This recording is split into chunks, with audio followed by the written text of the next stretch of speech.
For the first time this season, we are at Buffalo Wild Wings on Columbia's southwest side. Good evening and welcome to Tiger Talk on the Tiger Network from Learfield Sports. I'm Mike Kelly. Missouri football coach Gary Pinkel is with us. Special day on Saturday, not because you're opening the season, your 15th here at Missouri, but it's also an opportunity to pay tribute to somebody that's very dear to the Southeastern Conference, but also very dear to coaches and administrators, and that is the former commissioner, Michael Slive. Michael Slive, yeah, and there's going to be a cancer awareness to that. We're going to wear badges on the side of our helmets, and I think everybody in the SEC is, and it's also a great tribute to him too. He's a tremendous man. And I said at the press conference today, what an honor for me to be able to have 3 years of his leadership and kind of watch how he dealt with people, how he handled people. It's Connor McGovern, the Tigers' offensive tackle from Fargo, North Dakota, also with us. Missouri senior linebacker Kentrell brothers. Let's begin here that, by your name it now says senior.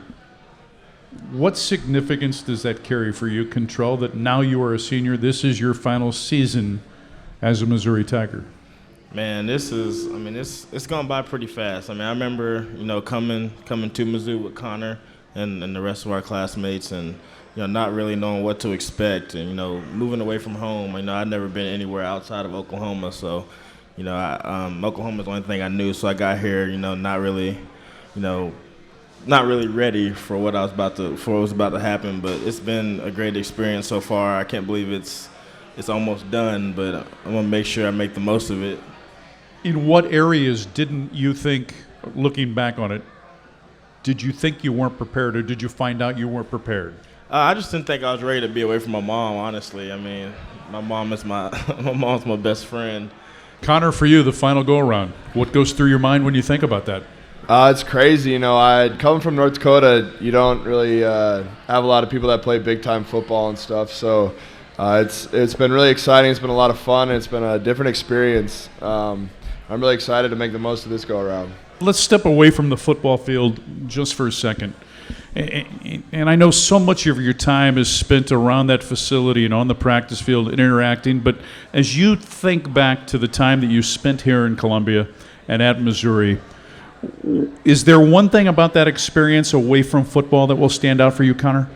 Yeah, the fans here are great. No matter where you go, there's always people coming up to you and telling you thank you. It's kind of weird to have someone tell you thank you for doing what you do when you're out there doing something you love. And so it's fun to step back and realize, hey, we are bringing enjoyment to people, and it's something they look forward to on Saturdays just as much as we do. So it's been a great experience on and off the field here. How about for you? Is there one thing away from football that stands out in your mind? Yeah, I really enjoy going to the coaches' houses for dinner. Not just for the dinner, but, I love hanging out with my teammates outside of football. Football is great, but being able to relax and just, talk other sports or other subjects with your teammates and coaches, and it's a pretty fun thing to do, so I really enjoy that. How much does it motivate you guys as players? Because I would assume there's a little bit of an extra maybe incentive or jump in your step when you see a guy like Mitch Morris that was such a program guy while he was here and toiled and worked his way through injuries and oh my lands, not only is he drafted, but he's going to get probably a chance to start for the Kansas City Chiefs. What does that do to you when you revisit a story like that? Mitch Morris was one of my guys I looked up to, one of my mentors here. He hosted me on my official visit. He was my big brother here, so I was lucky enough to look up to a guy like that, and it just gives everybody in the offensive line room a lot of hope. Connor, tell me something about Kentrell. Maybe you can embellish it a bit that maybe we don't know. Well, I know that I was fortunate enough to break the squat record, and when I did that, Shane Ray sent out a tweet saying that he beat me in wrestling, and I know Kentrell would like to try to admit that he beat me too, but I would like to say that I was undefeated in freshman year in the dorms when we'd have some little wrestling matches. So I know Kentrell's going to have a rebuttal, but I went undefeated versus those two. Kentrell brothers, tell us something about Connor that we don't know. Well, all of you know that Connor is, a really, really strong individual. But, during testing week when we run our 40s and stuff, he likes to put on these cute little purple tights that helps him I guess it motivates him to run faster. I guess so he can run away from us. I don't know. But, I mean, it works for him, but they're so cute. They're cute little purple tights. Look like they have little flowers on them. It's true.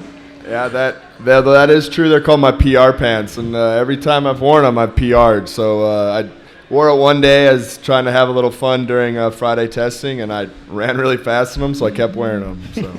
Hey, guys, thanks for your time tonight. Have a terrific season, and thank you for being here at Tiger Talk. Thank you. Kentrell Brothers and Connor McGovern. Tiger Talk continues after this on the Tiger Network from Learfield Sports.